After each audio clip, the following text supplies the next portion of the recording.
পাহাড়চূড়ায় স্রোতোষিনী। সাবিহা ঐশী। পর্ব 10। আলোয় চকচক করছে আশপাশ। হৃদিতা ড্রিঙ্কসটা ছেড়ে এগিয়ে গেল সেদিকে। খানিকটা আলস্যেই বসা চেয়ারটায় সোজা হয় ইলোরা। রাকা তার দিকে একবার চেয়ে উঠে যেতে যেতে বলল, চলে আয়, এমনিতেও ফিরতে লেট হয়ে যাবে। যা গিলেছি হজম করে যাই। নিষ্পৃহ দৃষ্টি নিক্ষেপ করে হাতটা নাড়ল সে, যার অর্থ সে যাচ্ছে না তাদের সঙ্গে। রাকা হৃদিতারা মুহূর্তেই চোখের আড়াল হয়ে লাল নীল আলোয় উন্মাতাল নৃত্যাঙ্গনে মিশে যায়। একটা ছোট করে হাই তুলে সেদিকে নজর বুলায় সে। ঘড়ির দিকে তাকাতেই ফাহিমা চৌধুরীর দ্রুত ফেরার তাগিদ স্মরণ হয়। উঠতে চেয়েও থেমে গেল ইলোরা। মাথাটা ধরে এসেছে। কিছুক্ষণ পর সামলে নিয়ে ওয়াশরুমের দিকে এগিয়ে গেল সে। মুখে পানির ঝাপটা দিল। কম বেশি এই রেস্টুরেন্টগুলোতে যাতায়াত নিয়মিত হলেও আজকে আশপাশটা জাকালো বেশি। সম্ভবত নেক্সট অ্যারেঞ্জমেন্টটা খুব কষ্টলি করে আয়োজন করা।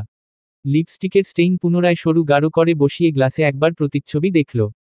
পরনের অলিভ মিন্ট গাউনটা গত জন্মদিনে অ্যাডমিরাল মোস্তফা কামালের থেকে পাওয়া। স্বর্ণাভ দেহের ওপরে জড়ানো রংটা আর ছোট ছোট লালচে চুলে আপাদমস্তক এক নজরেই আকর্ষণীয় লাগে তাকে। বাইরে বের হলো সে। ফোনটা তুলে হৃদিতার নম্বরে ডায়াল করল। গ্রাউন্ড ফ্লোর থেকে আসা শব্দে তার ফোনকলের রিংটোন কর্ণকুহরে পৌঁছালো কিনা বোঝা গেল না।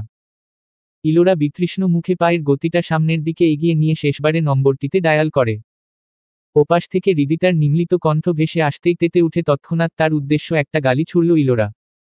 কল পিক করতে এতক্ষণ লাগে? ইডিয়ট ফুপি, দ্রুত ফিরতে বলেছে, যাচ্ছি আমি। ড্রাইভার আঙ্কেল বাইরে। হৃদিতার উদ্বেগমাখা কণ্ঠ ভেসে আসে। মাত্রই ফিরবি? শিট, ইলোরা 2 মিনিট ওয়েট করত। প্রবল শব্দে বাকি কথাটুকু শুনতে পেল না ইলোরা। লাইনটা বিচ্ছিন্ন হয়ে গেছে। ভ্রু কুচকে কিছুক্ষণ স্ক্রিনের দিকে তাকিয়ে থেকে সামনের ফ্লোরে তাকালো সে। কৌতূহল হলো একটা, তবুও মুখে বিরক্তি ভাবটা ফুটিয়ে তুলে এক্সিট ডোরে এগোলো সে। ফোনটা ত্রস্ত হয়ে রেখে হৃদিতা পাশে কয়েক যুগল মেয়ের সঙ্গে হাস্যরত নোমানের দিকে এগিয়ে যায়। বেশ বেগ পেতে হলো ছেলেটার নাগাল পেতে। তোর মাথায় আদৌ কি কিছু আছে নোমান? পাখি তো উড়ে গেল রিডিকিউলাস। ছেলেটা এক প্রকার ঘোরেই হৃদিতার দিকে তাকায়। চোখ থেকে সানগ্লাসটা আয়েশি ভঙ্গিতে সরিয়ে জবাব দেয়, চিৎকার কেন করছিস? কিসের পাখি উড়ে গেল? হৃদিতা কটমট দৃষ্টি মেলে নোমানের পানে। তার কণ্ঠে ক্ষোভ। ইলোরা বাসায় ফিরে যাচ্ছে বসে বসে আঙ্গুল খাডাম্ব, খবরদার আমায় আর কিচ্ছু ফরমাইশ দেওয়ার কথা ভাববি না। অ্যাবিলিটি থাকলে সামনে যা, ডোন্ট ডিস্টার্ব। একনাগারে বলে ওঠা কথাগুলো কর্ণকুহরে প্রবেশ করতেই নোমানের চোখ আচমকা বড় বড় হয়ে যায়। চেতনা ফিরেছে যেন। হৃদিতার কথার রেশ মিলিয়ে যেতেই এক প্রকার চিৎকার করে ওঠে, হোয়াট এভার আগে বলিসনি কেন? কোথায় ও? চলে গেছে নাকি? ভ্রুকুটি করে হৃদিতা পূর্বের ন্যায় জবাব দেয়, অলরেডি বাইরে চলে গেছে, মেইবি থামতে বলেছিলাম। তার কণ্ঠস্বরটা পূর্ণ হওয়ার আগেই সে আবিষ্কার করল নোমান হাতের ড্রিঙ্কসটা সশব্দে টেবিলটায় রেখে এক প্রকার ছুটে গেছে সামনে। সেদিকে তাকিয়ে নাক কুচকে একটা শ্বাস ছাড়ে হৃদিতা। নোমান প্রায় দৌড়ে এক্সিট গেইটের দিকে এগিয়ে বাইরের অভিমুখে বাঁক নিতেই পাশে থাকা ওয়েটারদের মধ্যে একজন তাকে থামায়। সরি স্যার, এভাবে আশপাশের পরিবেশ নষ্ট করতে পারেন না। দয়া করে সংযত হন, এখানে অনেকগুলো রুলস আছে। এক্সট্রিমলি সরি, আসলে একটু তাড়া আছে তাই। ওকে। মুখ নিঃসৃত শব্দগুলো উচ্চারণ করেই ছেলেটি অপেক্ষা করে না। বাইরের ফটকে আশপাশে চোখ মেলে আবিষ্কার করে ইলোরা নেই। দাঁতে দাঁত পিষে একটা অশ্রাব্য গালি উচ্চারণ করে নোমান। সিদ্ধান্ত নেয় পেছনে ফেরার। তবুও কৌতূহলী মনের জেরে কিছুদূর এগোলো। মেইন রোডের আগেই গাড়ি পার্ক করার বিশাল লট। তার আগেই মাঝারি আকারের সুইমিং পুল দেখা যায়। আলোকিত সেখানটায় মানুষজনের আনাগোনা তেমন না থাকায় দু একজনের যা পদক্ষেপ বেশ চোখে পড়ে। সেদিকে এগোনোর সময় হঠাৎ অর্ধমাতাল ছেলেটির তীক্ষ্ণ চোখের দৃষ্টি উজ্জ্বল হয়ে ওঠে। ক্রমাগত ড্রিঙ্কস নেওয়ার ফলে সামনে তাকিয়ে থাকতে থাকতেই শরীর দুলে উঠলেও ফিচলে হেসে পায়ের গতি বাড়ায়। আকাশে মেঘের আনাগোনা পরিলক্ষিত হয় খানিকটা। বৃষ্টি আসবে কিনা সঠিকভাবে বলা যায় না, কারণ বেশ কিছুক্ষণ যাবৎ আকাশে গুরুম গুরুম শব্দ হলেও মেঘ ফুঁড়ে বিন্দুগুলো জমিনে এসে আছড়ে পড়েনি। কিছুক্ষণ পূর্বে রিয়ানের রুম থেকে ঝগড়া মতো কতগুলো গলার স্বর ভেসে আসলেও মুহূর্তে কয়েক অতিবাহিত হওয়ার পর অনেকটাই নীরব। ছাদ থেকে ফিরতে বেশ রাত হয়েছে। ট্রুথ ডেয়ারটা চলত আরও কিছুক্ষণ। ছাদে জুথিকা বেগমের প্রবেশ আর ঘুমানোর করা তাগিদে বেশ বাধ্য হয়েই সে পাঠ চুকাতে হয়েছে। রুমের টেবিলে সদ্য খোলা বইগুলো জানালা দিয়ে আসা প্রবল বাতাসের তোড়ে মৃদু উড়ছে। বইয়ের নিচে রাখা মোটামতো উপন্যাসের মলাটো দেখতে পাওয়া যায়। নিদ্রাহীন চোখ নিদারুণ অবসন্নতায় বোঝা। দীর্ঘ কয়েক রাত্রি এভাবে গত হলেও আজকে বিষণ্ণতার গভীরতা বেশি। আকাশের ধূসর অবস্থায় হয়তোবা। টেবিলে মাথা এলিয়ে দিয়ে বেলকনির দিকে দৃষ্টি নিক্ষেপ করা অবস্থাতেই আবারও মেঘের গর্জন শুনতে পেল নৌরিন। বাতি নেভানো কক্ষে হঠাৎই কেমন গা ছমছমে অনুভূতি হয়। চোখ দুটো বন্ধ করার চেষ্টা করতেই আচমকা উঠে পড়ল সে। শ্বাস আটকে তড়িৎগতিতে ওয়াশরুমের দিকে ছুটল। চোখ দুটো বড় হয়ে এসেছে তার। বেসিনের গোড়ায় না পৌঁছাতেই হরহর করে বমি করে দিল। গায়ের শুভ্র সালোয়ারের একাংশ মুহূর্তেই নষ্ট হয়ে যায়। চোখ মুখ কুঁচকে মাথাটা চেপে ধরে 5 মিনিট সেভাবেই রইল সে। প্রচণ্ড কাশির জেরে শ্বাস আটকে আসছে বারবার। পায়ে কোনোমতে ভর দিয়ে শাওয়ারের নব ঘোরাতেই পানির দমকে গোটা শরীর মুহূর্তেই ভিজে একাকার হয়ে উঠল। সারা রুমের আশপাশ নিঃশব্দতায় ছাওয়া। পানি পড়ার শব্দ ছাড়া কোনো কিছু কর্ণকুহরে প্রবেশ করে না। হাঁটু মুড়ে বসে পড়েছে সে। গা কাটা দিয়ে উঠছে। নিঃশব্দতা বিদীর্ণ করে হঠাৎ। দুহাতে মুখ ঢেকে তারস্বরে কেঁদে ওঠে। বাইরে পর্যন্ত পৌঁছালো না সেই কান্নার করুণ স্বর। ফ্লোরে বসে পড়া অবস্থায় তার শরীর কেমন টলছে। সেভাবে কতক্ষণ ছিল অনুমান করতে পারে না নৌরিন। তবে কিছুটা ধাতস্থ হয়ে হুড়মুড় করে বাইরে বেরিয়ে গায়ের কাপড় ছেড়ে কাবার্ড থেকে টি-শার্টটা গায়ে জড়ালো সে। অচেতনপ্রায় অবস্থায় পা দুটো কোনোভাবে টেনে বিছানায় ধপ করে শরীরটা ছেড়ে দিল। একরত্তি শক্তি অবশিষ্ট নেই আর। বাইরে বর্ষণটা নেমে এসেছে বোধ হয়। মেঘের গর্জন আর ভেসে আসছে না। বৃষ্টির অবিরাম ধারার একলয়ের শব্দ ভীষণ করে কানে এসে বাজছে। মাথার তীব্র যন্ত্রণা উপেক্ষা করে ধীরে ধীরে মাথার ওপাশে কুশনের নিচে হাত দেয় নৌরিন। হাতের কাছে কাঙ্ক্ষিত পরিপাটি করে রাখা শার্টটির একাংশ এসে লাগে। অশ্রুপূর্ণ ভরা চোখে সাদা শার্টটি মুহূর্তেই বুকের মাঝে জড়িয়ে নিল সে। একটা পরিচিত পুরুষালী পারফিউমের মিষ্টি সুবাস নাকে এসে লাগছে। তার কান্নার বেগটা বাড়ল যেন তাতে। কি এক ঘোরেই উন্মাতাল হয়ে বুকে চেপে রাখা শার্টে অসীম ব্যাকুলতায় ঠোঁট ছোঁয়ায় নৌরিন। কোথায় আপনি? সমুদ্রে বৃষ্টি নামে আরহাম? উঁচু হিলে গটগট শব্দ তুলে সুইমিং পুল ক্রস করে পার্কিং লটের দিকে এগোতে গিয়ে থামে ইলোরা। পেছনে থেকে হুড়মুড় করে দৌড়ানোর শব্দ তার কর্ণকুহরে এসে পৌঁছেছে। সেদিকে তাকিয়ে খানিকটা বিস্ময় প্রকাশ করল সে। অবয়বটি নিকটে এসে থামতেই এক প্রকার হতভম্ব কণ্ঠে সে চিৎকার করে উঠল। তুই এখানে? ডান্স ছেড়ে কেন এসেছিস? হৃদিরা চলে গেছে? তার কণ্ঠস্বরটা থামতেই সামনের পুরুষ অবয়বটি তার হাত আষ্টেপৃষ্ঠে জড়িয়ে ধরল। হ্যাচকা একটা টানে নোমানের শরীরের ওপর এসে পড়ে ইলোরা। বুঝিস না কিছু? তোকে একান্তে পাওয়ার একটা স্পেসের জন্য এত কষ্টে মোস্তফা স্যারকে ম্যানেজ করলাম আর তুই হনহনিয়ে এভাবে চলে যাচ্ছিস ইলোরা? এতটা নির্দয় তুই? নোমানের অনাকাঙ্ক্ষিত স্পর্শে চোখ দুটো মুহূর্তেই জ্বলে ওঠে ইলোরার। তার টালমাটাল পায়ে ইলোরা খুব বিশ্রীভাবে আটকা। নোমানের শরীর থেকে আসা গা গুলানো ড্রিঙ্কসের গন্ধে মাথাটা ঘুরে ওঠে তার।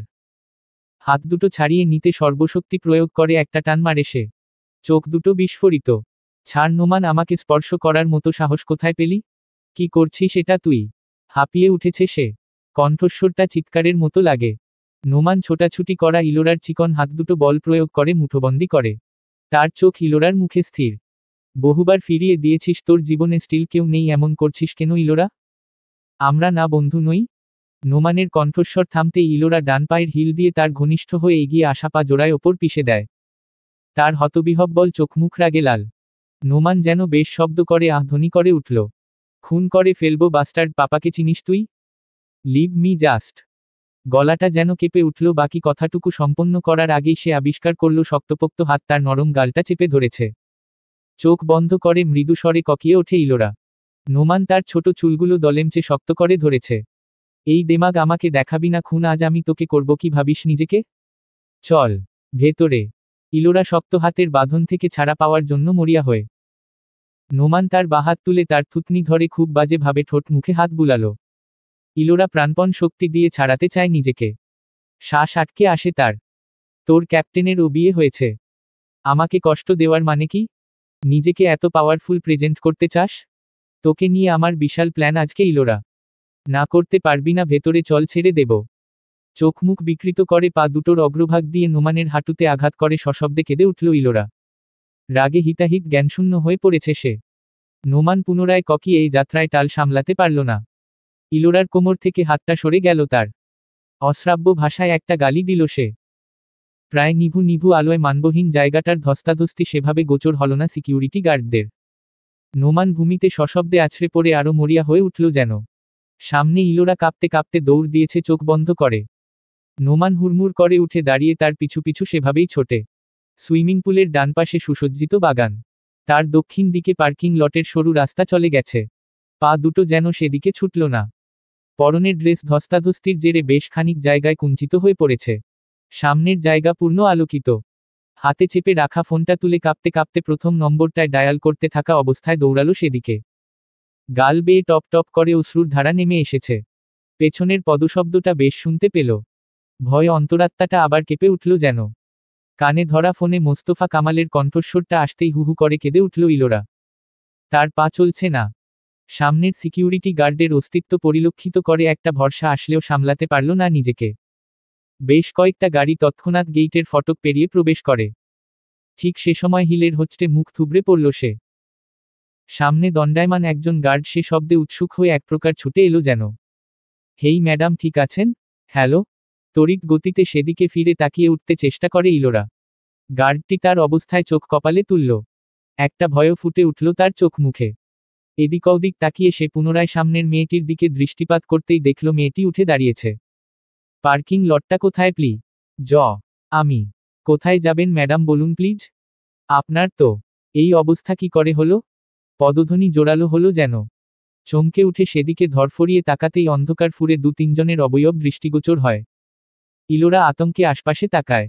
সামনে আগন্তুকদের মধ্য হতে একজনের চিৎকার তাদের উদ্দেশ্যেই ভেসে গেল। স্যার, এই মেয়েটার ছবিই তো দেখালেন আপনার ফিয়ন্সে, না এটা?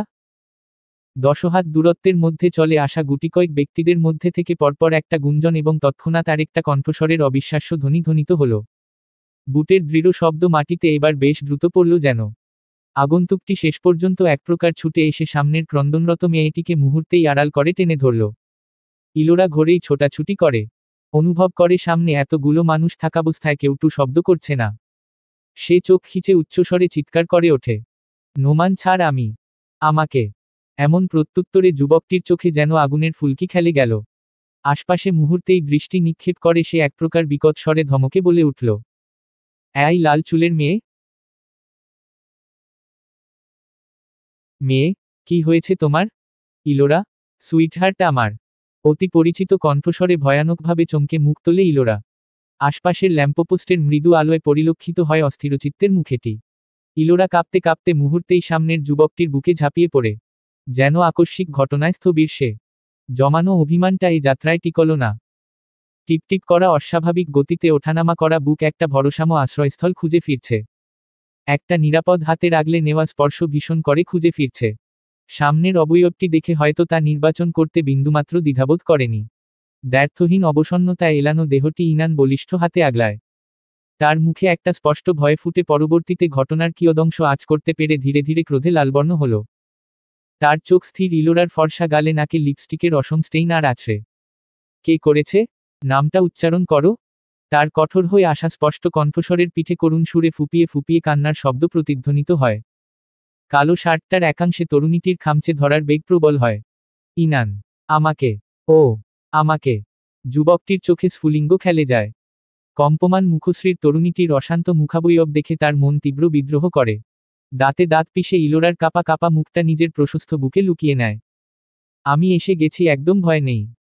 সামনে পার্ক করা গাড়ি থেকে সদ্যনামা ব্যক্তিদের মধ্য হতে অ্যাডমিরাল আরাফাত রহমানের চোখ সামনের দৃশ্যে ছানাবড়া হয়ে উঠেছে। দ্রুত পায়ে এগিয়ে আসলেন তিনি। ছেলের বিজনেস ট্যুরের জন্য ভিন্ন সিটিতে আসা তাদের বাসার আমন্ত্রিত অতিথি এবং অন্য ক্লায়েন্টের মধ্যেও একটা চঞ্চলতা ফুটে উঠল সামনের ঘটনা প্রত্যক্ষ করে। তিনি বেশ বিব্রত মুখে ত্রস্ত গতিতে সামনে এগোলেন। ফাইয়াজকে এটা? অসম্পূর্ণ কথা মুখেই রয়ে গেল। অবাক নেত্রে অবলোকন করলেন তার ছেলে সামনের মেয়েটিকে কোলে তুলে এগিয়ে আসছে। তাদের উভয়ের মুখের অবস্থা প্রচণ্ড ভয়াবহ। মেয়েলি কণ্ঠের তীব্র স্বরে কান্নার শব্দ কানে বাজছে। তিনি আঁতকে উঠে কিছু বলার পূর্বেই ভেসে আসলো ছেলের গমগমে কণ্ঠস্বর, বাবা, আমি ইলোরাকে বিয়ে করব এক্ষুনি, এই মুহূর্তে। কোনো প্রশ্ন করো না প্লিজ। ডেস্টিনেশন কাজী অফিস, তারপর হসপিটাল, দ্রুত গাড়ি ঘোরাও। নৌরুটের অফিসার্স রেঞ্জের মনিটরিং বিল্ডিংয়ে কিছু অফিসারগণকে দেখা যায় ব্যস্ত ভঙ্গিতে বের হতে। বিশাল মনিটরের স্ক্রিনের সামনের রিভলভিং চেয়ারটাতে বসে থাকা কয়েকজনের মধ্যে মৃদু চঞ্চলতা ফুটে ওঠে। কয়েক হাত দূরে থাকা আফান সিদ্দিকী সেদিকে পা বাড়িয়ে মুখ গোজ করেই ফাইলটা সামনে রাখল। অফিসার, কোনো তারা দেখতে পাচ্ছি না। ব্যাপার কি, অফ ডিউটিতেও এখানটায় কাটিয়ে দেওয়ার পরিকল্পনা আছে নাকি? ভ্রু নাচিয়ে বলা কণ্ঠস্বরের প্রেক্ষিতে জবাবটা দেরিতে আসে। ততক্ষণে নির্দিষ্ট সংকেতটা বেজে উঠেছে। আলোকোজ্জ্বল অফিস কক্ষটি নানা যন্ত্রপাতিতে ভরপুর। কেবিনগুলোর মাঝে বেশ স্পেস থাকলেও জরুরি প্রয়োজনে যোগাযোগ করার বিশেষ ধরনের কমিউনিকেশন সিস্টেম আছে। আফান সিদ্দিকী বাইরের অভিমুখে যাত্রা শুরু করার কিছুক্ষণের মধ্যেই পাশে অস্তিত্বটা পরখ করে। ইনসিডেন্ট বলতে পারেন, আপনার সঙ্গে দেখা হওয়ার পূর্ব মুহূর্ত পর্যন্ত স্ক্রিন থেকে দৃষ্টি সরানো যায় না।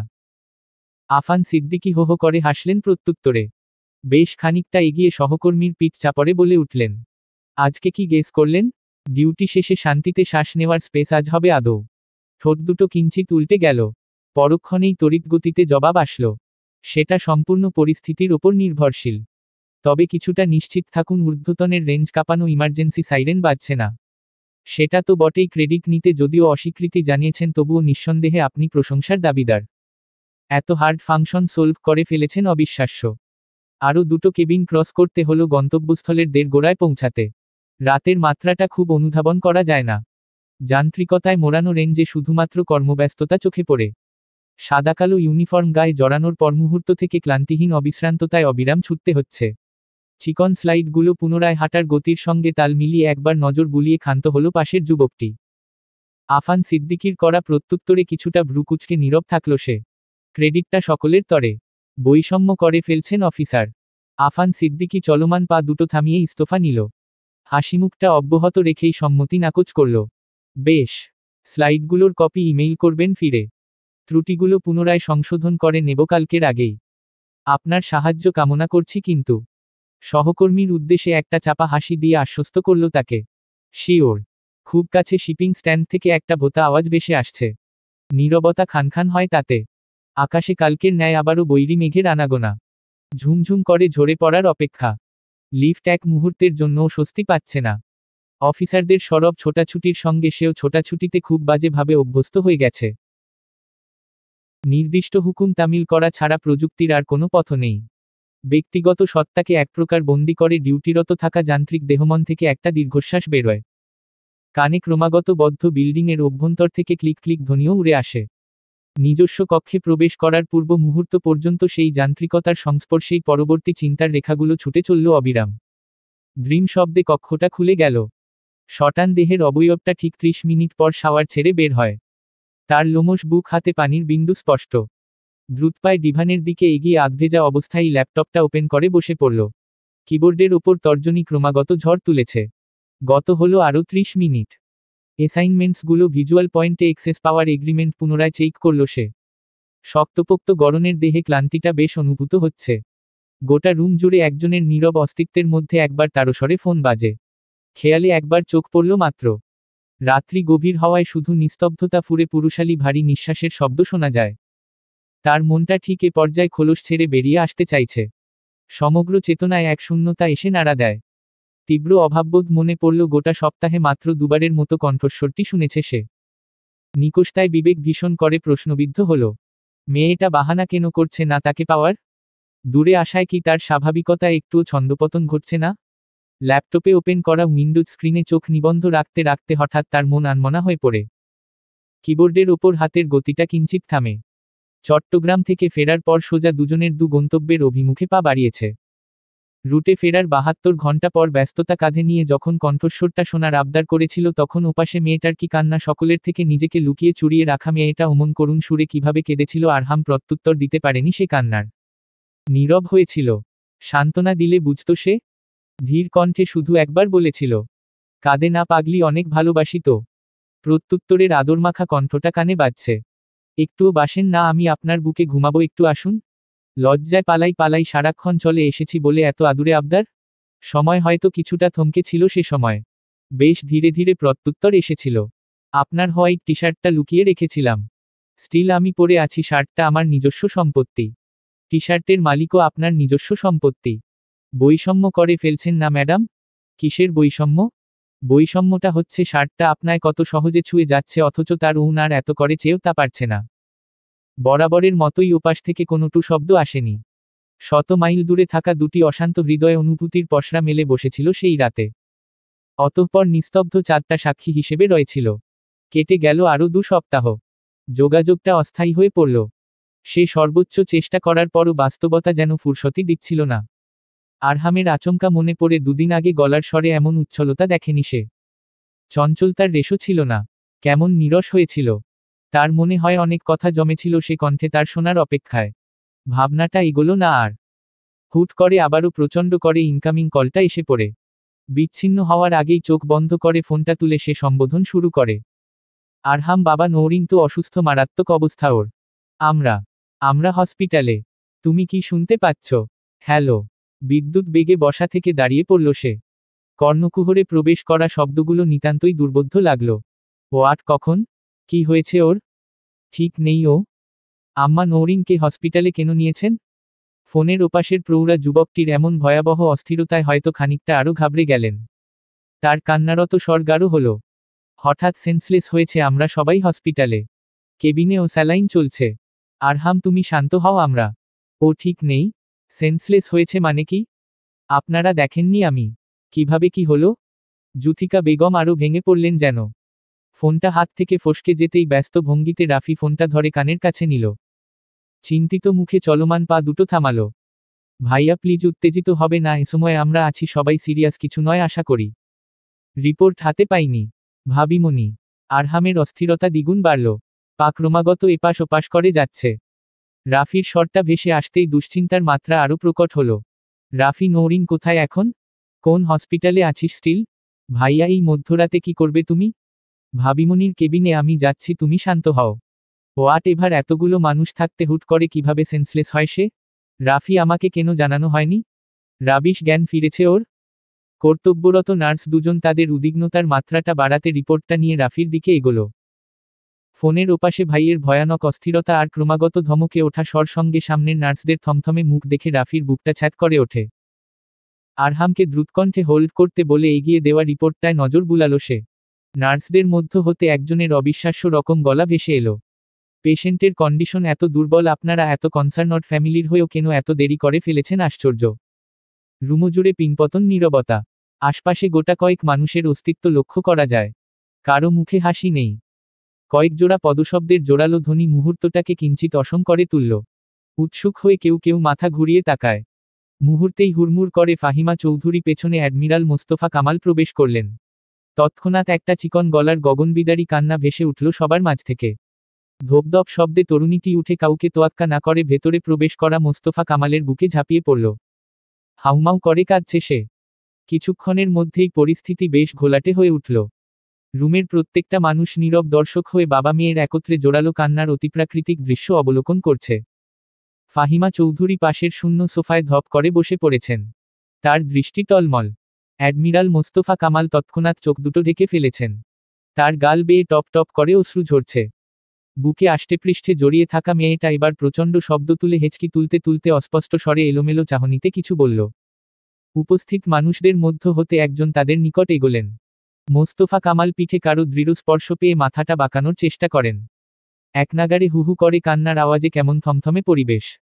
মেয়েটা মাথা তোলার বিন্দুমাত্র চেষ্টা করে না মোস্তফা কামালের বুক থেকে। তিনি দিশেহারা হয়ে রুমের আশপাশটায় নজর বুলালেন। পেছনে কাঁধে হাত রেখেছেন অ্যাডমিরাল আরাফাত রহমান। তার মুখও থমথমে। যেন কিছু বলতে চেয়েও থেমে গেলেন তিনি। মোস্তফা কামাল এবার অশ্রুপূর্ণ দৃষ্টিতেই মেয়েকে বুক থেকে তুলতে চেষ্টা করেন। পরনের সৌন্দর্যমণ্ডিত বিধ্বস্ত ড্রেসটার ওপরে ছেলেদের কালো মতো একটা কোট জড়ানো। মাথায় দেওয়া লাল রঙের ফিনফিনে ওড়না। বেগতিক পরিস্থিতির মাঝে মেয়েটির উদ্দেশ্যে ফাহিমা চৌধুরীর জোর গলার কণ্ঠস্বর ভেসে এলো। মাথা তোলো, স্বাভাবিক হও, কিচ্ছু হয়নি, ঠিক আছো তুমি? মোস্তফা কামাল কিছুটা হুঁশে ফিরে মেয়েকে ছেড়ে শটান হয়ে দাঁড়ালেন। ইলোরা চোখ বন্ধ করে এবার ফাহিমা চৌধুরীর বুকে ঝাঁপিয়ে পড়ল। তিনি অশ্রু সংবরণ করতে না পারলেও মুখে জোর দিয়ে শাসাতে লাগলেন একমাত্র ভাতিজিকে। এই পাগলি মেয়ে। হোয়াটস রং? আমরা এসেছি সবাই, কি হয়েছে? ওঠো। অ্যাডমিরাল আরাফাত রহমানের সঙ্গে মোস্তফা কামাল যেন একটা আলিঙ্গনে আবদ্ধ হলেন। তাদের দুজনের চোখমুখ বেশ স্বাভাবিক হয়ে এসেছে। আমার মেয়েটা আরাফাতও। ও শিশু এখনো। তোমার ইনানের ওপর পড়ে গেল ওর দায়িত্ব আরাফাত। আরে চিল ম্যান। কিসের ইনান? আমার আরেকটা মেয়ে এটা। ইমোশনাল হওয়ার সময় নয় এটা, শান্ত হও। তাদের মধ্যস্বরে হওয়া আলাপচারিতার সবটুকুই কর্ণগোচর হলো কক্ষের মাঝে রাখা বড় সোফাটায় রাজকীয় ভঙ্গিতে বসা যুবকটির। আরাফাত রহমানের শেষ কথাটায় তার মুখে একটা হতভম্বের ভাব ফুটে উঠেছে। মোস্তফা রহমানের পূর্বের কথার পিঠে কিছু একটা মনেমনে আওড়ালো সে। তাদের কর্মকাণ্ডের মাঝেই ইমাম সাহেব সকলের উদ্দেশ্যে দৃষ্টি আকর্ষণ করে বেশ কিছু কথা বললেন। পরক্ষণেই একটা মোনাজাত হলো। মোনাজাত শেষে কক্ষের বাকি মানুষজনের মধ্যে কিঞ্চিত চঞ্চলতা ফুটে উঠল যেন। একে একে তারা উঠে দাঁড়ালেন। কান্নার স্বরটা স্তিমিত হয়ে এসেছে। সোফায় মেয়েটিকে বুকে জড়ানো অবস্থায় ফাহিমা চৌধুরী খুব কষ্টে উঠে দাঁড়ালেন। কলরব বেশ থেমেছে। হুট করে এভাবে কি থেকে কি হয়ে গেল, আমি ঘর থেকে এখনো বের হতে পারিনি, সম্পূর্ণ অপ্রত্যাশিত ব্যাপার। ফাহিমা চৌধুরী এবার মুখটা খুললেন। অপ্রত্যাশিত কেন বলছেন? আগে হোক পরে হোক আমাদের সকলের কাছে প্রত্যাশিত ছিল এটা। ওর যে কোনো বিপদ হয়নি, এটাই স্বস্তির। আমাদের পাল্টা কোনো অভিযোগ নেই বিআই সাহেব। আরাফাত রহমান সন্তুষ্ট হলেন বড্ড। মেয়ে আগেও আমারই ছিল, অফিসিয়াল ভাবে আজ পেলাম। মোস্তফা, তোমার মেয়েকে নিজ হাতে তুমি সোপর্দ করো। তোমার সকল সিদ্ধান্ত ইচ্ছা আমি সম্মান করি ও মানি। আরাফাত রহমানের কথার সঙ্গে সঙ্গে যেন রুমটায় আরেকবার নিঃশব্দতা এসে জমল। সকলের উৎসুক দৃষ্টি মোস্তফা কামালের ওপর। ফাহিমা চৌধুরী সম্মত হয়ে খানিকটা ভাইয়ের দিকে তাকালেন। চোখাচোখি হলো তাদের। মোস্তফা কামাল বোনের আশ্বস্ত করা দৃষ্টিতে তাকিয়ে কম্পমান চোখের পাতা এক করলেন। তার সামনে নারীসেরা ধনজেদি একরোখা মেয়েটি কেমন নেতিয়ে আছে। মুখে শব্দ নেই। অতিকষ্টে নিজেকে সামলে নিলেন তিনি। ঠিক অ্যাডমিরাল আরাফাত রহমানের পেছনে একটা যুবকের অস্তিত্ব লক্ষ্য করা যায়। ইলোরার চেয়ে হাত তিনেক দূরে সে। মোস্তফা কামাল এগোলেন। ছেলেটির শার্টের ওপর সুসজ্জিত ওভারকোট তার মেয়ের শরীরে। গলার টাই আলগা হয়ে আছে। চোয়াল উঁচু। নির্ঝঞ্ঝাট স্বাভাবিক মুখাবয়ব তার। মোস্তফা কামাল চোখের কোণা মুছে ছেলেটিকে একবার বুকে জড়িয়ে ধরলেন। মুহূর্ত কয়েক বাদেই তার দীর্ঘকায় হাত দুটো নিজের মুঠোয় পুরে পাশে উল্টো হয়ে ঘুরে থাকা ইলোরার হাতটা ধরলেন। মেয়ের একটা ঝটকাও অনুভব করলেন তিনি। অতিকষ্টে তার শক্ত করে রাখা হাত দুটো ইনানের মুঠোয় পুরে দিতে সক্ষম হলেন তিনি।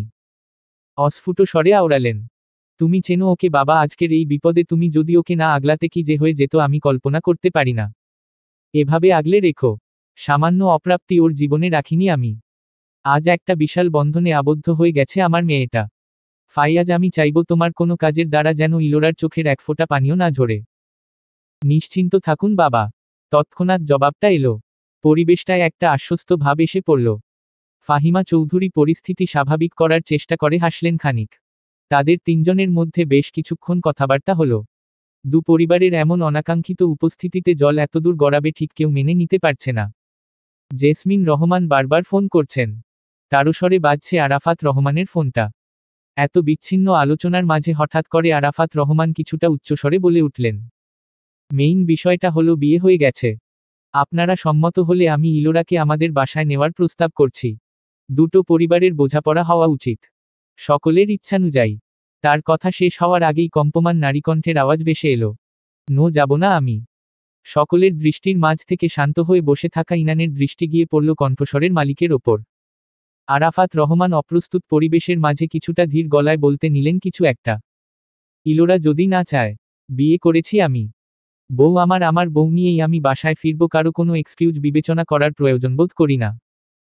ভয়াবহ নিস্তব্ধতা নেমে এলো গোটা কক্ষে। প্রমোদ গুনছেন সবাই। দুদিকে মুখ করা দুজনের মেজাজের গরম আভা যেন বয়ে বেড়াচ্ছে চারপাশে। বেগতিক পরিস্থিতির মাঝে ফাহিমা চৌধুরী ধীর পায়ে ইলোরার দিকে এগোলেন। মুহূর্তেই টেনে তাকে পাশের ছোট আরেকটা কক্ষের দিকে নিয়ে গেলেন। কারটার দরজা সশব্দে খুলল ইনান। তার বাম হাতে ধরা ইলোরার হাত। দ্রুত পায়ে গিয়ে ভেতরে বসল। শক্ত করে ধরে রাখা হাতটার মানবীটির মুখ পাথর। পাশাপাশি দুজন সিটে বসার পরপরই গাড়িটা শো করে ছেড়ে দিল। গাড়ির ভেতরের লাইটগুলো নেভানো। ইনানের মুখের নির্বিকারতা এখনো বিদ্যমান। ইলোরার চোখ থেকে এখনো বাঁধভাঙা ঝর্ণার ন্যায় অশ্রু ঝরছে। নিস্তব্ধতায় ইনান খুব করে শুনল ফুপিয়ে ওঠা স্বরটুকু। গাড়িটা তীরবেগে ছুটছে। ধীরে ধীরে সেই ফুপিয়ে ওঠা কণ্ঠের দিকে লক্ষ্য করে সোজাসাপটা প্রশ্ন ছুড়ল সে, ছেলেটা কে ছিল? প্রশ্নটা ঘুরে ফিরে প্রতিধ্বনিত হয় ইলোরার চারপাশে। তার মাথাটা ঘুরছে, আর স্থির থাকতে পারছে না সে। ধপ করে সশব্দে মাথাটা সিটে এলিয়ে দিল। আমি বলেছি হু ওয়াজ দ্য স্কাউন্ডেল? এবার গলার স্বরটুকু ধমকের মতো শোনায়। ইলোরা বিভ্রম দৃষ্টি মেলে পাশের ছেলেটির দিকে তাকানোর চেষ্টা করে। তার চোখ ভয়ার্ত। বারবার সেই অনাকাঙ্ক্ষিত ঘটনা চোখের সামনে ভেসে উঠছে। হঠাৎ চোখ দুটো খিচে দুহাতে মুখ ঢেকে নিল সে। কাঁপছে সে। মুহূর্ত কয়েক বাদেই ঠান্ডা শীতল কণ্ঠটা আবার তার কানে বাজল, ওকে শেষ করব, যে হাত দিয়ে আমার কলিজায় স্পর্শ করার দুঃসাহস দেখিয়েছে, ওই হাত ভেঙে গুড়িয়ে দেওয়ার আগ পর্যন্ত তোমায় ছুব না, গট ইট। রিপোর্ট হাতে ধরা অবস্থায় রাফি অস্ফুটে চিৎকার দিল। পাশ থেকে বিদ্যুৎ গতিতে তোফায়েল তালুকদার মাহবুব রহমান এগিয়ে আসেন। সকলের চোখ মুখে প্রবল উৎকণ্ঠা। নার্স তাদের অবস্থা দেখে খানিকটা ব্যথিত কণ্ঠে কথাগুলো শেষ করলেন। জানানো হলো পেশেন্টের জ্ঞান ফিরেছে। জুথিকা বেগমের চাপা কান্নার স্বর গাঢ় হল। হুড়মুড় করে কেবিনের দিকে ছুটে গেলেন। তোফাইল তালুকদার অশ্রুসজল দৃষ্টিতে রিপোর্টে চোখ বুলাচ্ছেন। কর্তব্যরত ডাক্তারের সামনে রাফি বিভ্রান্ত হয়ে কানের ফোনটা এগিয়ে দিল। Please, he is my brother and also patient saw guardian. Doctor হাতে ফোনটা তুলে দিতেই তিনি বেশ গম্ভীর মুখে ও পাশের অস্থির হয়ে আসা কথাগুলো শুনলেন। তার চোখ মুখে খানিকটা অসহায়ত্ব। আয়াস্ট্রোসাইটোমাতে আক্রান্ত উনি। খুব ধীরে ধীরে মস্তিষ্কে বিস্তার করছে। প্রাথমিক পর্যায়ের শেষ ধাপে অবস্থান করছে এটা। তার মানসিক শক্তি দেখে অবাক হচ্ছি আমি। সাধারণত আক্রান্ত রোগীরা অত্যন্ত দুর্বল হয়ে পড়েন। কিন্তু পেশেন্টের অবস্থা আপনারা বাড়ির লোক হয়েও ধরতে পারেননি। স্ট্রেঞ্জ। ডাক্তারের মুখনিসৃত কথাগুলো থামতেই আরহামের চোখের সামনে গোটা দুনিয়া দুলে ওঠে। উদ্বেগ শঙ্কায় পায়চারিরত যুবক ধপ করে বসে পড়ল। মাথা চেপে ধরা হাতটা অসাড় হয়ে পড়েছে। অস্পষ্ট স্বরে একটা চিৎকার দিয়ে উঠল আরহাম। তার চোখমুখ অস্বাভাবিক রকম ভয় হতভম্বতা। আয়াস্ট্রোসাইটোমা ডক্টর, প্লিজ উত্তেজিত হবেন না। দীর্ঘমেয়াদী চিকিৎসার ফলে এটা উপশমের নজির আছে। তবে সংখ্যাটা খুব কম, খুব স্মুথলি তাকে টাইম দিতে হবে। তাহলেই আমি আশা করব স্মৃতিশক্তির ওপর কোনো প্রভাব পড়বে না। একটা প্রপার কোয়ারেন্টাইন। ওপাশে থাকা যুবকটির প্রত্যুত্তর ভেসে আসে না। একদম স্তব্ধ হয়ে পড়েছে। তার চেতনা কাজ করা বন্ধ করে দিয়েছে। ধাক্কাটা ঠিক তার হৃদয়ে আঘাত করেছে। ফোনের ওপাশ থেকে এবার অন্যান্য কোলাহল ভেসে আসতে লাগল। রাফির ভারী কণ্ঠস্বর শুনতে পাওয়া যায়। ক্রমাগত শান্ত হতে বলছে তাকে।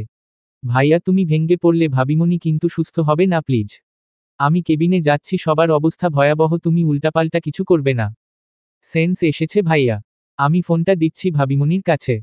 জুথিকা বেগম নিম্নস্বরে কাঁদছেন মেয়ের শিয়েরে। পাশে ক্রন্দনরত তাকে সবিতা বেগম মুখ চেপে সান্ত্বনা দিচ্ছেন। রাফি দ্রুতপায়ে দরজা ঠেলে ভেতরে প্রবেশ করে এগিয়ে বেডের মুখোমুখি হল। আম্মু, ভাইয়া। সবিতা বেগম ছেলের কথা শোনার সঙ্গে সঙ্গে চোখ বড় বড় করে উঠে দাঁড়ালেন। তার মুখে একটা ভয়ের চিহ্ন। আরহাম জেনেছে? ও ইমার্জেন্সি ডিউটিতে। আমার ছেলে পাগল হয়ে যাবে। রাফি, কেন জানালি ওকে?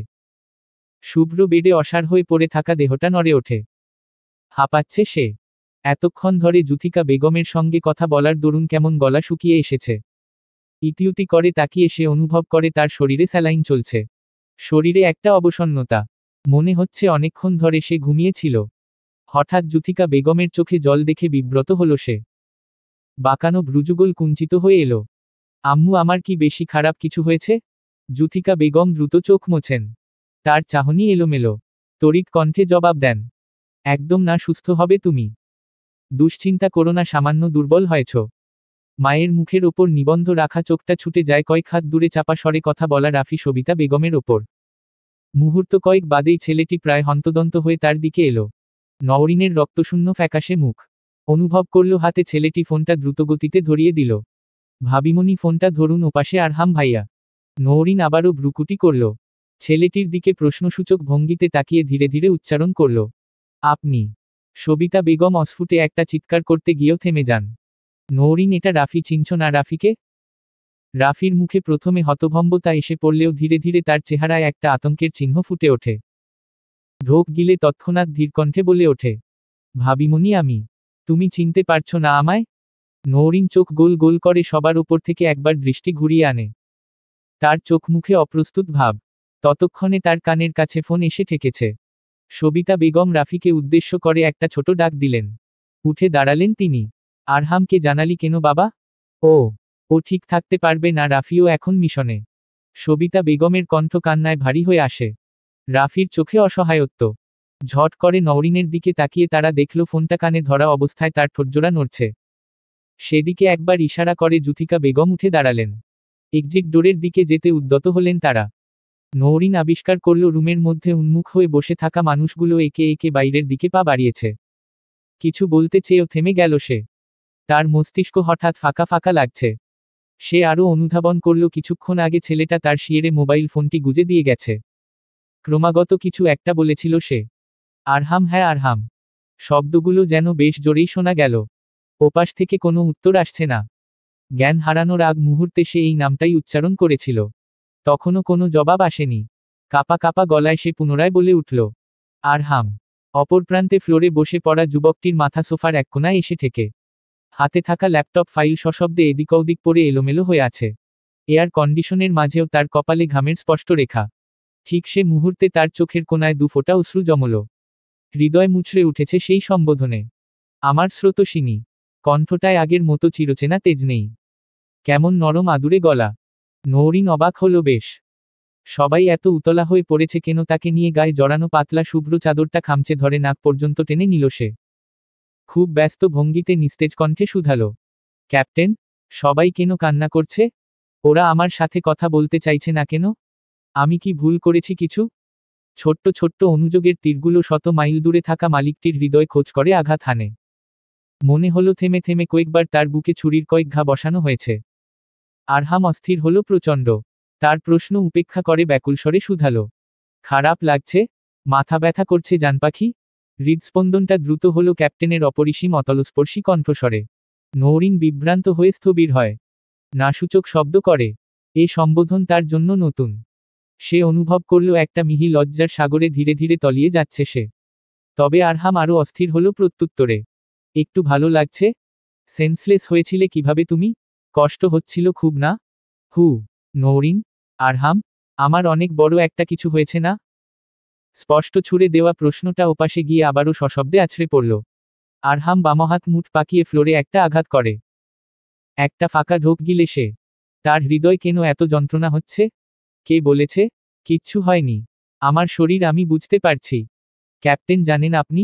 যখন আমার আশেপাশে কেউ থাকে না তখন না মাথায় মনে হয় কেউ হাতুড়ি দিয়ে আঘাত করছে। আপনাকে আমি অনেক দেখেছি কিন্তু দমকা কাশির জেরে বাকি কথাটুকু শেষ করতে পারে না সে। তড়িৎ ব্যগ্র কণ্ঠ ভেসে এলো। কিচ্ছু হয়নি আমার স্রোতস্বিনীর, আমার হার্টবিট, আমার জারবেরা, আমার জান, কিচ্ছু হবে না, আমি আছি না? নওরিন মহাবিষ্টের ন্যায় চোখ দুটো মেলে অদূরে তাকিয়ে থাকে। পুরুষটার কণ্ঠস্বরে সে এলোমেলো হয়ে পড়ে। চোখ দুটো বুজে আসতে চায়। কিছু বলার জন্য ঠোঁট কাঁপছে। আপনি আপনি কখনো ডাকবেন না এভাবে আমায়? ধীর গলায় আসা জবাবে আরহাম তড়িৎ গতিতে পুনরায় শুধায়। বুকের মাঝখানটায় চেপে ধরতে ইচ্ছে করছে। তোমায় এত কষ্ট কেন দিচ্ছ? আমার তৃষ্ণার্ত মরু হৃদয়ের একমাত্র স্রোতের উৎস তুমি স্রোতস্বিনী। অভিমানটা এত গাঢ় তোমার? আমার সাথে বেইমানি করার চেষ্টা করছো তুমি? ফিটফাট বেশভূষা শক্ত আবরণে নিজেকে মুড়িয়ে রাখা গম্ভীরমুখ মালিকের কণ্ঠস্বর আদৌ এমন পাগলাটে হতে পারে? টিনেজ ছেলেদের মতো আকুতি তার গলায় কেন? কি ছোট্ট ছোট্ট আদরমাখা সম্বোধন! আশ্চর্যজনকভাবে মাথার ওপরে ঘোলাটে দৃষ্টি নিক্ষেপ করা তরুণীটির তা অস্বাভাবিক লাগল না। তার শব্দে মোহাচ্ছন্ন হয়ে কি এক ঘোরে সে ডুকরে কেঁদে উঠল। জানে না সে কেন কাঁদছে। তবে ভেসে আসা কণ্ঠস্বরে কি এক ভয়ার্ত আকুতির জেরে তার বুক বিদীর্ণ হল। সারা শরীর কাঁপুনি দিয়ে ওঠার সঙ্গে সঙ্গে তার কান্নার বেগও বাড়ে। সে কান্না আরহামকে আরও ওলটপালট করে দেয়। বিক্ষিপ্ত মস্তিষ্ক বিদ্রোহ করে ওঠে। সে স্পষ্টত বুঝতে পারছে ওপাশের স্বল্পভাষী নম্র লজ্জাবতী মেয়েটিকে ছাড়া তার এক মুহূর্ত ভালো থাকা হবে না, কখনোই সম্ভব না। সে ভীষণ করে ফেঁসে গেছে। তৎক্ষণাৎ তারস্বরে ওয়্যারলেস যন্ত্রটা বেজে উঠল। সেদিকে চোখ বুলিয়ে আরেকবার চমকে উঠল সে। এই মাঝরাতে আবারও কেবিনে ফিরতে হবে। নওরিনের কান্নারত গলার স্বরটাও যেন বেজে উঠল। আমার কি লাস্ট স্টেজ চলছে আরহাম? নিউরোলজি বিভাগটা আমার আবেগ, আমার একমাত্র স্বপ্ন। আমি কি হোয়াইট এপ্রনটা ছুতে পারবো না? প্রায় অচেতন অবস্থায় বিশাল রুমটায় চোখ মেলার পর মুহূর্তে হুঁশ ফিরে ইলোরা। এদিক ওদিক বার কয়েক তাকিয়ে পরিস্থিতি বোঝার চেষ্টা করে সে। তার বিধ্বস্ত বেশভূষা আর নেই। পরনে মেজেন্ডা রঙের লম্বা টপস।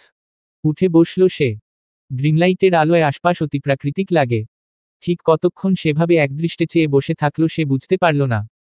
সংরক্ষণ মস্তিষ্ক সচল হয়ে ওঠে। তার নিজস্ব রুম নয় এটা। তৎক্ষণাৎ বিদ্যুৎ গতিতে বেড থেকে লাফিয়ে নামল। পদক্ষেপ এলোমেলো। সতর্ক দৃষ্টি বুলায় আশপাশে।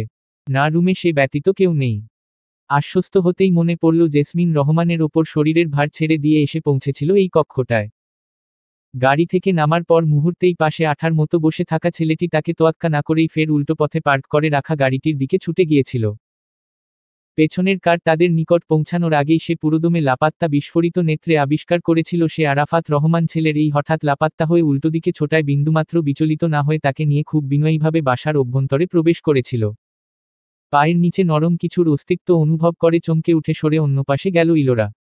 গোটা রুম অন্ধকার। বাইরে থেকে মানুষজনের কথাবার্তার আওয়াজ ভেসে আসছে। বিভ্রান্ত হয়ে সে কি করবে বুঝে উঠতে পারে না। কিছুক্ষণ অতিবাহিত হওয়ার পর হাতড়ে হাতড়ে রুমের লাইট অন করল। আচমকা আলোয় চোখ ধাঁধিয়ে খিচে আসে।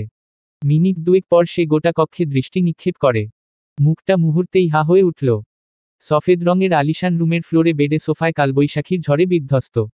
এখানে সেখানে টি শার্ট, পারফিউমের বোতল, ফাইল, ওয়ালেট ছড়িয়ে ছিটিয়ে পড়ে আছে।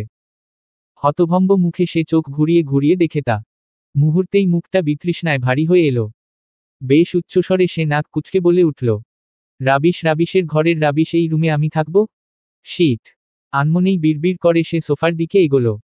সেখানটায় কয়েকটা টি শার্ট, ট্রাউজার অবহেলায় ফেলে রাখা। ইলোরা বিতৃষ্ণা নিয়ে সেদিকে একবার তাকিয়ে বোঝার চেষ্টা করল। ড্রেসগুলো কেন এভাবে রাখা? তার মস্তিষ্ক উদ্ধার করতে পারল না সে কারণ। ভ্রুকুটি করে বাম হাতের বৃদ্ধাঙ্গুলি এবং তর্জনী দিয়ে টি শার্ট দুটোর কোনা ধরল। জলজলে তার চোখের দৃষ্টি। মুহূর্ত কয়েক বাদেই বাতাসের গতিতে অদূরে বেলকনির দেড়গোড়ায় টি শার্ট দুটো ছুঁড়ে মারল। মনের শ্বাসটা যেন বাড়ল তাতে। তড়িঘড়ি করে বেডের কোনায় ফ্লোরে ফেলে রাখা ইনানের স্নিকার্স, ওয়ালেট, ব্রাশ, ঘড়ি, টাওয়েল দুহাতে আষ্টেপৃষ্ঠে জড়িয়ে বেলকনির দিকে এগিয়ে গেল। নাকের পাটা ফুলে উঠেছে তার। হাতে ধরে রাখা এলোমেলো জিনিসগুলো রুম থেকে সশব্দে বেলকনির ফ্লোরে ছুঁড়ে মারল। দ্রুত পায়ে আবারও রুমে আসলো। হাতের কাছে আরও কিছু একটা লাগতেই সেটাও তুলে নিল। চোখ দুটো মেলে দৃষ্টি নিক্ষেপ করতেই সে আবিষ্কার করল তার হাতে ইনানের পায়ের মোজা। চিৎকার করে দুধাপ পেছায় ইলোরা। চোখ মুখ তার লাল হয়ে এসেছে। ছি ছি হো আক্থু। গোটা চোখমুখের অবস্থা রুক্ষ। ইলোরা পেছনে ফিরে ছোট ডিভানটায় বসল। বেশ অনুভব করতে পারছে শুধুমাত্র গায়ের ড্রেসটা বদলানো হয়েছে তার। ড্রেসটা যে তার সমবয়সী কারও বেশ অনুধাবন করা যায়। তবে কার হতে পারে ঠিক ঠাহর করতে পারল না। মাথাটার ভেতর পুরনো একটা ভোঁতা ব্যথা অনুভূত হচ্ছে। কি থেকে কি হয়ে গেল তার জীবনে? সামনের দিকে বড় বড় দৃষ্টি মেলে উদাস হয়ে পড়ে সে। বাম গালে থাপ্পড় পড়েছে গুনে গুনে 3টা। সকলের অগোচরে। তীব্র অপমান, ক্ষোভ বুক ফুঁড়ে বেরিয়ে আসতে চায়। এতটা ফেলনা সে? চোখ থেকে অজান্তে দুফোঁটা অশ্রু গড়ালো। কিছুতেই এত সব কিছু মেনে নেবে না সে, কিছুতেই না। ইতিউতি করে ঘড়ি খোঁজার উদ্দেশ্যে কক্ষের এপাশে ওপাশে তাকায়। অনুমেয় মধ্যরাত এখন। বাইরের কোলাহলটা বেশ নীরব। ইলোরার মনে হয় সে ভীষণ করে একটা জালে আটকা পড়ে গেছে। এ জাল থেকে বেরোনোর কোনো উপায় পারতপক্ষে চিন্তা করা যায় না। বুকের মাঝে একটা অপ্রতিরোধ্য আবেগ এসে কণ্ঠরোধ করে। সে বিবাহিত পাপার মুখটা আর সে সবসময় দেখতে পাবে না। মনটা কেমন আনচান করে ওঠে নিমেষেই। অসংখ্য প্রশ্ন তার মাথায় কিলবিল করছে। হঠাৎ করে একটা নাম মস্তিষ্কে ঝিলিক দিল। ইরা। হ্যাঁ, ইরা ফাইয়াজ, ইনানের হবু স্ত্রী। তৎক্ষণাৎ ভোভো শব্দে চমকে লাফিয়ে উঠে পড়ে সে। তার ফোনটা বাজছে। চঞ্চল হলো খানিকটা। শব্দের উৎস অনুসরণ করে অনেকক্ষণ ধরে এদিক ওদিক ছুটোছুটি করল। ফোনটা কোথায় রাখা? ঠিক মিনিট কয়েক পর বেডের কার্নিশের ফাঁকে সে খুঁজে পেল। দ্রুত হাতে ফোনটা ওপেন করল। অপরিচিত একটা নম্বর থেকে বেশ কয়েকটি টেক্সট ফটো এসেছে। ভ্রুযুগল আগের ন্যায় কুঞ্চিত করে ছবিগুলো দেখার উদ্দেশ্যে ট্যাপ করল ইলোরা। বিক্ষিপ্ত মস্তিষ্কে সব এলোমেলো লাগছে তার কাছে। ফোনে সদ্য পাঠানো ছবিটায় কিছুটা উৎসুক ভঙ্গিতে তাকালো। ঠিক তখনই মুখ থেকে তৎক্ষণাৎ অস্ফুটে আর্তনাদ বের হয় ইলোরার। ভয় উদ্বেগে তার চোখ বিস্ফোরিত। সহসা সে দুর্বল কণ্ঠে উচ্চারণ করে বসল, ইনান। রাস্তায় তে মাখামাখি হয়ে পড়ে থাকা লম্বাটে দেহটি। দুহাতের একটা হাত পেটের নিচে উবু হয়ে চাপা পড়া। জিন্সের জায়গায় জায়গায় ছেঁড়া থেতলে যাওয়া পায়ের পাতার অংশটুকু স্পষ্ট। নাক দিয়ে ক্রমাগত রতের তরল ধারা গড়িয়ে পড়ছে। মুখটার করুণ অবস্থা দেখেও তার চিনতে বিন্দুমাত্র কষ্ট হল না। নোমান। ইলোরা অস্বাভাবিকভাবে কাঁপছে। ছবিতে থাকা দৃশ্যটা গায়ে কাটা দিয়ে উঠছে। ভীত হয়ে সঙ্গে সঙ্গে চোখের সামনে থেকে তা সরানোর পূর্বেই ওই নম্বরটি থেকেই ফিরতি কল এলো। সে এবার অস্থির হয়ে উঠল। তড়িৎ গতিতে ফোনটা রিসিভ করল ইলোরা। ভয়ার্ত তার চাহনি। কণ্ঠ কম্পমান। সে কিছুটা অনুমান করতে পারছে কার কল এটা। ইলোরা। My sweetheart. অনুমান একদম তার ঠিক। ত্রস্ত হয়ে এক হাতে মুখটা চেপে ধরল। ওপাশের তরল গলায় কথা বলা ছেলেটি এত বিভৎস কাজটা করেছে কিছুতেই বিশ্বাস হতে চাইছে না। তুমি তুমি কি করেছ? ইনানের গলা থেকে চিকন স্বরে হাসির শব্দ ভেসে আসে। ইলোরার মনের ভয়টা এবার আষ্টেপৃষ্ঠে জেকে বসে। ঘন ঘন ঢোক গিলে সে। ইনানের হাসি থামে না। তার হাসির সঙ্গে গাড়ি চলার শোষো শব্দও ভেসে আসছে। পুরোপুরি মারিনি। কুল, তবে হাত দুটো সারা জীবনের জন্য নিষ্ক্রিয় তোমার বিলাভড ফ্রেন্ডের নিশ্চিত থাকো। ইলোরা অনুভব করল তার গলা দিয়ে আওয়াজ বেরোচ্ছে না। চিৎকার করতে গিয়েও পারল না সে। বুক কেঁপে কেঁপে উঠছে। ওপাশ থেকে আবারও ইনানের কৌতুকপূর্ণ গলা শুনতে পাওয়া গেল। কি হয়েছে? খুশি হওনি? এখন কি আবার ভয় জ্ঞান হারাবে নাকি? কারাতে 4th ডিগ্রি আমার জানতে না? তুমি কোথায় যাচ্ছ আবার? তোমার কাছে। ইলোরা জবাব দেওয়ার সাহস পেল না। তার মাথা রীতিমতো চক্কর দিচ্ছে। বারবার মানসপটে ছবির বিভৎস দৃশ্য হানা দিয়ে উঠছে। ইনান সামনের দিকে দৃষ্টি নিবন্ধ রেখে গাড়ির স্পিড বাড়ালো। ওপাশ থেকে আর কোনো জবাব আসছে না। বিরক্ত হলো সে। এখন যদি সেন্সলেস হওয়া আইসয়ার চুবিয়ে মারব। রাত শেষ হতে আরও 2 ঘন্টা বাকি। This is enough for me Ilora. তুমি আমাদের ফার্স্ট নাইট এভাবে হেলাফেলা